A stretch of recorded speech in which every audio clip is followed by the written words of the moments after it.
يا أيها الذين آمنوا لا تأكلوا الربا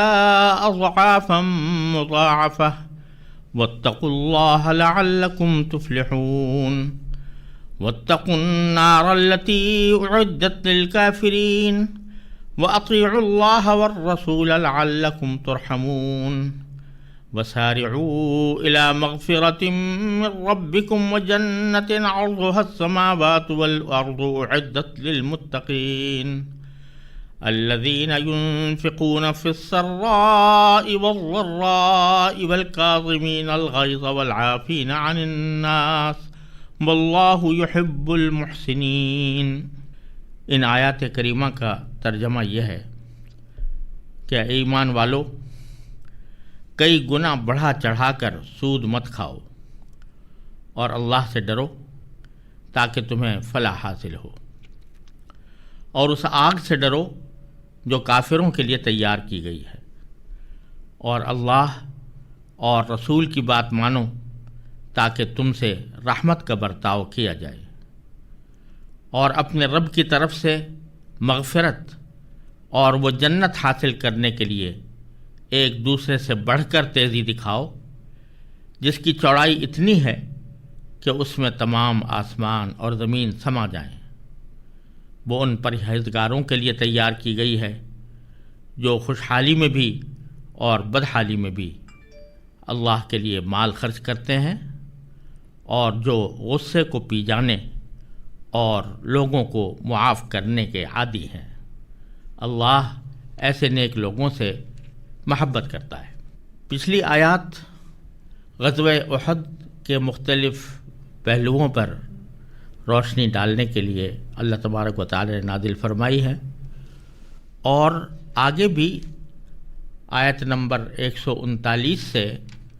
اسی غزوہ احد کے مختلف پہلوؤں پر اللہ تبارک و تعالی نے مزید بیان فرمایا ہے، لیکن بیچ میں یہ آیات جو 130 سے لے کر 138 تک ہیں،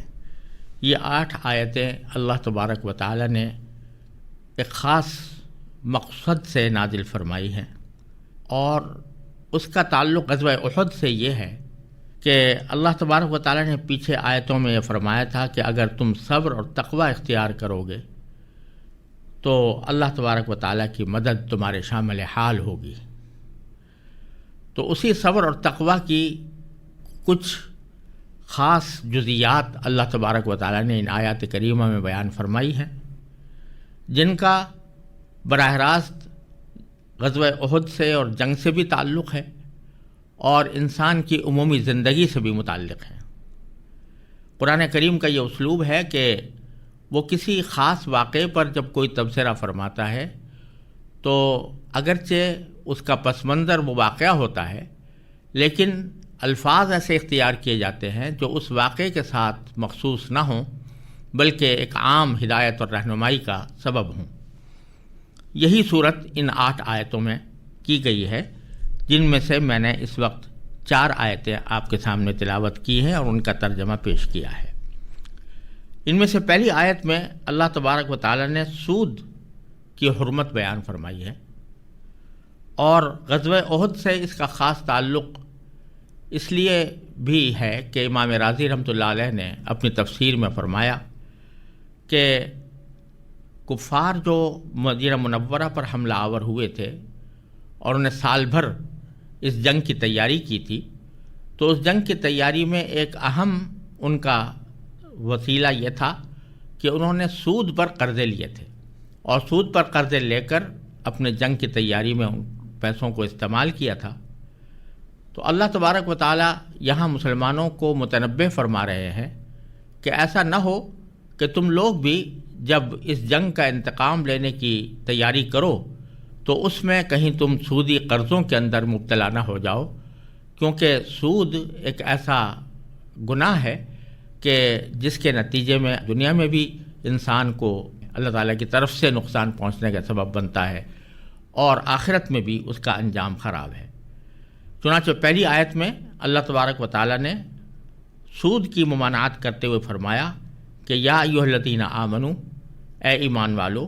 لا تأکلوا الربا، مت کھاؤ سود۔ اضعافا مضاعفہ،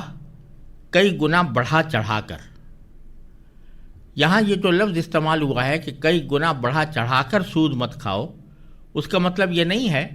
کہ اگر تھوڑا سود ہو تو جائز ہے اور زیادہ سود ہو تو ناجائز ہے، جیسا کہ بعض لوگ غلط فہمی میں خود بھی مبتلا ہوئے اور اس آیت کے حوالے سے دوسروں کو بھی غلط فہمی میں مبتلا کیا۔ حقیقت میں یہ مقصود نہیں ہے، بلکہ سورہ بقرہ میں تفصیل آ چکی ہے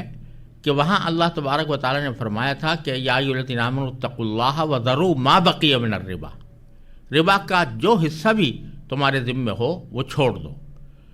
اور یہ بھی فرمایا تھا ان تبتم فلکم رؤوس اموالکم، اگر تم سود سے توبہ کرو گے تو تمہارا حق صرف اصل مال کی حد تک ہے جو تم نے کسی کو قرض دیا ہو۔ تو وہاں صاف صاف الفاظ میں واضح فرما دیا کہ سود کی ہر مقدار حرام ہے، چاہے وہ تھوڑی ہو یا زیادہ ہو۔ لیکن یہاں جو کئی گنا بڑھا چڑھا کر کے الفاظ استعمال ہوئے ہیں، اس کا مطلب یہ ہے کہ اس وقت جو طریقہ رائج تھا سود کا، اس میں عام طور سے ہوتا یہی تھا کہ جتنی اصل رقم ہوتی تھی اس سے سود کئی گنا بڑھ چڑھ جاتا تھا۔ اس واسطے ایک واقعے کے بیان کے طور پر اللہ تبارک و تعالیٰ نے یہ بات فرمائی ہے، یہ کوئی اس حکم کی قید نہیں ہے کہ اگر کئی گنا بڑا چڑھا ہو تب تو حرام ہو اور اگر کم ہو تو جائز ہو، یہ مقصود نہیں ہے۔ یہ ایسا ہی ہے جیسا کہ دوسری جگہ اللہ تعالیٰ نے فرمایا کہ لا تشتروا بآیاتی ثمنا قلیلا، کہ تم میری آیتوں کو تھوڑی سی قیمت لے کر مت بیچو۔ اس کا ظاہر ہے یہ مطلب نہیں ہے کہ اگر بڑی قیمت مل رہی ہو تو پھر اللہ تعالیٰ کی آیتوں کو بیچنا جائز ہو جائے گا، بلکہ یہ ایک واقعے کا بیان ہے کہ جو تم لوگ قیمت لیتے ہو آیتوں کو فروخت کرنے کی، وہ ہوتی ہی بہت تھوڑی ہے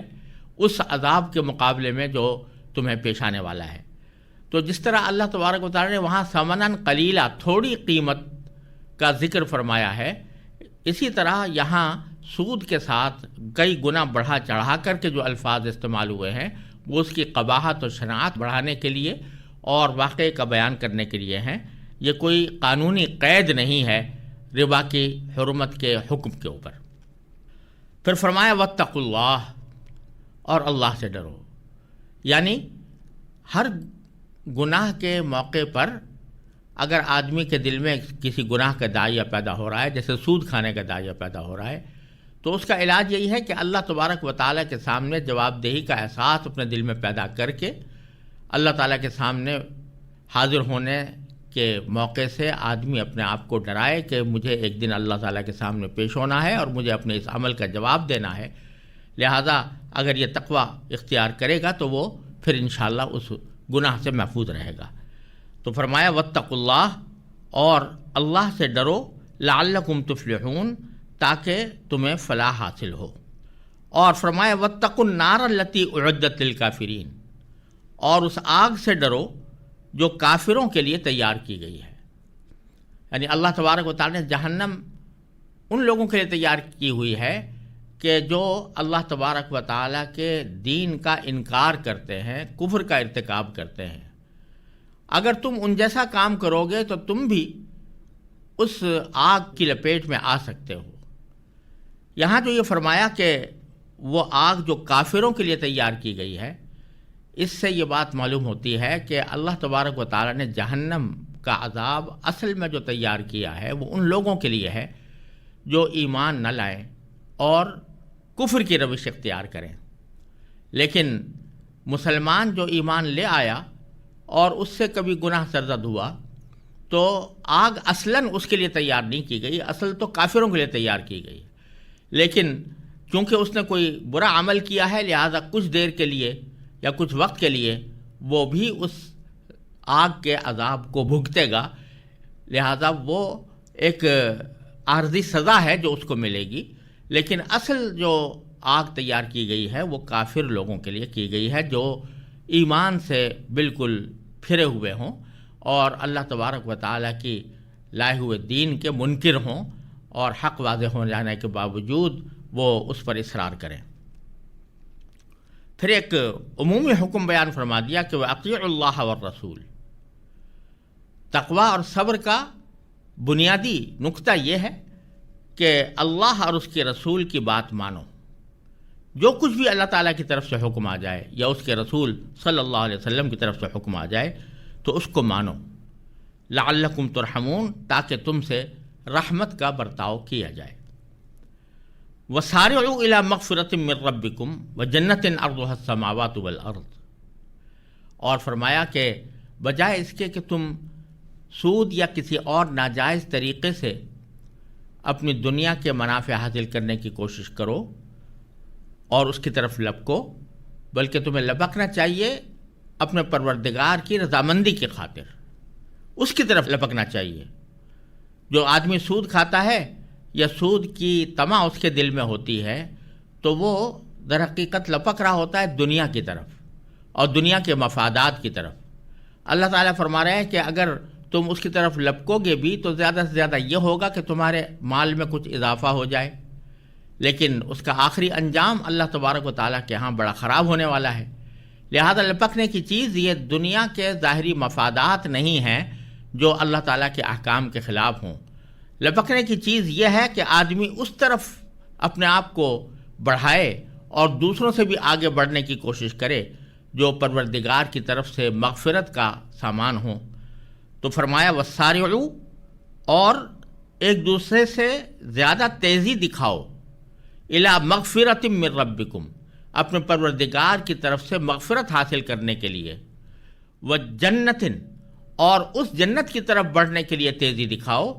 کہ عرضها السماوات والارض، جس کی چوڑائی اتنی ہے کہ تمام آسمان اور ساری زمین اس میں سما جائے۔ یہ ہماری سمجھ کے لیے اللہ تبارک و تعالیٰ نے فرما دیا کہ تمام آسمان اور زمین اس میں سما جائیں، لیکن حقیقت میں تو اس کی وسعت اللہ تعالیٰ ہی بہتر جانتا ہے اور ہم کسی پیمانے سے اس کو ناپ نہیں سکتے، اتنی وسیع اللہ تعالیٰ نے جنت بنائی ہے۔ اور فرمایا کہ اعدت للمتقین، جس طرح آگ اور جہنم کافروں کے لیے تیار کی گئی، اسی طرح یہ جنت متقیوں کے لیے تیار کی گئی کہ جو تقوی کی روش اختیار کریں اور ایمان لائیں اور اللہ تعالیٰ کے احکام پر عمل پیرا ہوں۔ پھر ان متقیوں کی کچھ خصوصی صفات اللہ تبارک و تعالیٰ نے اگلی آیت میں بیان فرمائی ہے۔ فرمایا کہ الذین ینفقون فی السراء والضراء، پہلی صفت تو ان متقیوں کی یہ ہے کہ وہ خوشحالی میں بھی اور بدحالی میں بھی اللہ تعالیٰ کی رضا جوئی کے لیے اپنا مال خرچ کرتے ہیں۔ یہ مقابلہ ہے سود خوروں سے، کہ جو سود خور ہوتا ہے اور سود کھاتا ہے وہ تو دوسروں کا مال اپنی ملکیت میں لانے کی فکر میں رہتا ہے اور دوسروں کا مال ہڑپ کرنے کی فکر میں رہتا ہے، لیکن جو متقی لوگ ہیں وہ بجائے اس کے کہ دوسروں کا مال ناجائز طریقے سے حاصل کرنے کی کوشش کریں، وہ اپنا جائز طریقے سے حاصل کیا ہوا مال بھی چاہتے ہیں کہ دوسروں پر خرچ کریں، وہ غریبوں کی امداد کریں، خیرات کے اور نیکی کے کاموں میں اس کو صرف کریں۔ اور پھر فرمایا کہ فی السراء، وہ خرچ کرتے ہیں خوشحالی میں بھی، والضراء، اور بدحالی میں بھی۔ یعنی صرف اتنا ہی نہیں ہے کہ جب آدمی خوشحال ہو اور اس کے پاس مال و دولت کی بہتات ہو اسی وقت وہ اللہ تعالیٰ کی راہ میں مال خرچ کرے، بلکہ جب بدحالی کا وقت ہو اور بظاہر اس کے پاس مال و دولت کی کمی ہو اس وقت بھی اس کے دل میں جذبہ یہ ہوتا ہے کہ میں اللہ تعالیٰ کے راستے میں کچھ خرچ کروں۔ لہذا جو کم آمدنی والے لوگ ہیں ان کو بھی ترغیب دی گئی ہے کہ وہ چاہے مقدار تھوڑی ہو لیکن وہ اللہ تعالیٰ کے راستے میں خرچ کرنے سے اپنے آپ کو محروم نہ رکھیں۔ اگر زیادہ خرچ نہیں کر سکتے تھوڑا کر دیں۔ بعض روایات میں آتا ہے کہ جو کم مال رکھنے والے صحابہ کرام تھے بعض اوقات چند کھجوریں انہوں نے صدقہ کر دیں، چند انگور صدقہ کر دیے، اور وہ بھی اللہ تبارک و تعالیٰ کے ہاں ایک عظیم ثواب کا سبب بنے، کیونکہ اللہ تبارک و تعالیٰ کے ہاں مال کی مقدار کو نہیں دیکھا جاتا بلکہ اس جذبے کو دیکھا جاتا ہے کہ جس جذبے سے انسان اللہ تعالیٰ کے راستے میں مال خرچ کرے۔ اگر ایک آدمی 1 کروڑ کا مالک ہے اور اس میں سے وہ 1 لاکھ دیتا ہے، اور ایک شخص ہے کہ جو 100 روپے کا مالک ہے اور 1 روپیہ دیتا ہے، تو دونوں اللہ تبارک و تعالیٰ کے ہاں ثواب کی حیثیت سے برابر ہیں کہ انہوں نے اپنی حیثیت کے مطابق خرچ کیا۔ لہٰذا یہ نہ سمجھنا چاہیے کہ اللہ تعالیٰ کے راستے میں خرچ کرنے کی شرط یہ ہے کہ آدمی دولت مند ہو تبھی خرچ کرے، بلکہ اگر دولت مند ہو تب بھی کرے، اور اگر بدحالی میں ہے اور آمدنی کم ہے تب بھی کچھ خرچ کرے۔ اور بزرگوں کا یہ معمول رہا ہے کہ وہ اپنی آمدنی کا کچھ حصہ مقرر کر لیا کرتے تھے کہ اتنا حصہ میں ضرور اللہ تعالیٰ کے راستے میں خرچ کروں گا۔ آمدنی زیادہ ہوگی تو اس کے تناسب سے خرچ بھی زیادہ ہوگا، آمدنی کم ہوگی تو خرچ بھی اس کے تناسب سے کم ہوگا۔ مثلاً بعض بزرگوں نے یہ طے کیا ہوا تھا کہ اپنے مال کی آمدنی کا 10واں حصہ اللہ تعالیٰ کے راستے میں خرچ کیا کریں گے، بعض نے 20واں حصہ مقرر کر رکھا تھا، بعض نے 5واں حصہ مقرر کر رکھا۔ تو اس طرح اگر انسان جس حالت میں بھی ہو لیکن اللہ تعالیٰ کے راستے میں خرچ کرنے کے لیے اپنے آپ کو تیار رکھے کہ کچھ نہ کچھ میں اللہ تعالیٰ کے راستے میں خرچ کرتا رہوں گا، تو وہ انشاءاللہ اس فہرست میں داخل ہوگا جس کا ذکر اللہ تبارک و تعالیٰ نے فرمایا کہ جو خوشحالی میں بھی اللہ کے راستے میں خرچ کرتے ہیں اور بدحالی میں بھی خرچ کرتے ہیں۔ دوسری صفت یہ بیان فرمائی کہ والکاظمین الغیظ، وہ غصے کو پی جانے والے ہیں۔ یہ بھی ایک اہم صفت ہے جو ایک متقی کے لیے اللہ تبارک و تعالیٰ نے بیان فرمائی ہے، وہ یہ کہ غصے کو وہ پی جائے۔ یعنی غصہ آنا تو بعض اوقات غیر اختیاری ہوتا ہے، بعض اوقات کسی بات پر غصہ آ جاتا ہے، اور خاص طور سے اگر انفاق کے اور اللہ تعالیٰ کے راستے میں مال خرچ کرنے کے سیاق میں اس کو دیکھا جائے تو بسا اوقات ایسا ہوتا ہے کہ کوئی دوسرا آدمی ضرورت مند ہے اور وہ مانگ رہا ہے تو اس پر غصہ آ جاتا ہے۔ تو اس حالت میں بھی انسان کو اپنے غصے پر قابو رکھنا چاہیے، اور جیسا میں نے عرض کیا کہ اگرچہ سیاق کے لحاظ سے اس کے کا مفہوم کوئی خصوصی کیفیت رکھتا ہو لیکن الفاظ عام ہیں، اور اس کا مطلب یہ ہے کہ غصہ آنا تو انسان کا غیر اختیاری ہوتا ہے، لیکن غصے کے تقاضے پر عمل کرنا، یعنی اس غصے میں آ کر برا بھلا کسی کو کہہ دینا، گالی گلوچ کر لینا، یا کسی کے اوپر ہاتھ اٹھا دینا، یا کسی پر کوئی زیادتی کر دینا، یہ ہے اصل حرام کام۔ اس کا راستہ یہی ہے کہ آدمی غصے کو پی جائے۔ غصہ آیا، غیر اختیاری طور پر آیا، لیکن اب اپنے اختیار سے اس غصے پر عمل کر کے کسی کو تکلیف نہ پہنچائے۔ یہ ہے مطلب الکاظمین الغیظ کا۔ اور ایک حدیث میں رسول کریم سرورد عالم صلی اللہ علیہ وسلم کا یہ ارشاد مروی ہے کہ آپ نے فرمایا کہ انسان جو گھونٹ پیتا ہے اس میں اللہ تعالیٰ کو سب سے زیادہ محبوب گھونٹ وہ ہے جو غصے کا گھونٹ پیے، یعنی غصہ آیا لیکن اللہ تعالیٰ کے ڈر سے اپنے آپ کو اس غصے کے تقاضے پر عمل کرنے سے بچا لے۔ ایک مرتبہ ایک صحابی کو نبی کریم صلی اللہ علیہ وسلم نے دیکھا کہ وہ اپنے نوکر پر غصہ کر رہے ہیں اور غصے کے اندر ان کی حالت غیر معلوم ہوتی ہے،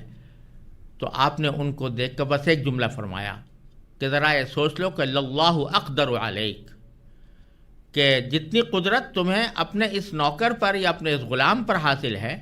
اللہ تبارک و تعالیٰ کو تم پر اس سے کہیں زیادہ قدرت حاصل ہے۔ تو اگر تم اس کے کسی غلط کام کے اوپر تم اس کے اوپر غصہ کر رہے ہو اور اس کو سزا دینا چاہتے ہو تو تم سے بھی تو بہت سی غلطیاں سرزد ہوتی ہیں، اور اللہ تبارک و تعالیٰ تم سے زیادہ اس بات کی قدرت رکھتا ہے کہ تمہیں عذاب دے، تمہیں سزا دے، لیکن اللہ تعالیٰ معاف کرنے کا خوگر ہے، بکثرت معاف کر دیتا ہے۔ تو اسی طرح تمہیں بھی چاہیے کہ اپنے ماتحتوں سے معافی کا معاملہ کرو اور اپنے غصے کو استعمال نہ کرو۔ چنانچہ اس کا اگلا حصہ یہ ہے کہ والعافین عن الناس، لوگوں سے درگزر کرنے والے۔ تو لوگوں سے اگر کوئی غلطی ہوئی ہے تو اگرچہ اس غلطی کا انتقام لینے یا بدلہ لینے کی شرعاً اجازت ہے، اگر ایک شخص نے آپ کو کوئی تکلیف پہنچائی ہے تو اتنی ہی تکلیف آپ اس کو پہنچائیں تو یہ انتقام لینے کی حد تک آپ کے لیے شرعاً جائز ہے۔ لیکن اللہ تبارک و تعالیٰ فرماتے ہیں کہ اگر کوئی شخص دوسرے سے درگزر کرے اور اس کو معاف کر دے تو یہ تقویٰ کا اعلیٰ درجہ ہے، اور اس کی بنا پر اللہ تبارک و تعالیٰ کے ہاں وہ جنت کا حقدار ہوتا ہے۔ اور یہ دیکھنا چاہیے کہ اگر میں نے بدلہ لینے کے لیے، اپنا غصہ ٹھنڈا کرنے کے لیے اس کو تکلیف پہنچا بھی دی تو مجھے کیا ملا؟ لیکن اگر میں نے معاف کر دیا اور درگزر سے کام لیا تو میرے لیے اللہ تبارک و تعالیٰ کے ہاں بہت بڑے درجات ہیں اور جنت کی نعمتیں ہیں، تو اس لیے معاف کر دینا کہیں زیادہ بہتر ہے بنسبت اس کے کہ آدمی اپنے اوپر کی ہوئی زیادتی کا بدلہ لے۔ اور اسی کو پر فرمایا واللہ یحب المحسنین، اللہ تعالیٰ ایسے نیک لوگوں سے محبت کرتا ہے۔ تو یہ کتنا بڑا انعام ہے کہ اگر فرض کرو کہ ہم معاف نہ کرتے اور بدلہ لے لیتے تو زیادہ سے زیادہ یہ ہوتا کہ ہمارے غصے کی آگ ٹھنڈی ہو جاتی، لیکن اگر ہم نے معاف کر دیا تو اللہ تبارک و تعالیٰ اپنی محبت کا وعدہ فرما رہے ہیں کہ اللہ تعالیٰ ایسے نیک لوگوں سے محبت کرتا ہے جو دوسروں کو معاف کر دینے کے خوگر ہوں۔